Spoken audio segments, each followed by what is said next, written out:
Well, 36 hours later, the storm is over.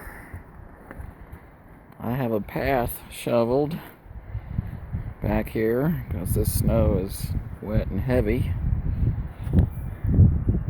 But we do have pretty blue skies now. Yeah. Climbing up to 40, which I think is supposed to be the high today. I still got this snow to come off the roof yet. Here's a nice little drift. A lot of that has come off the roof actually. It's almost May 1st, Colorado.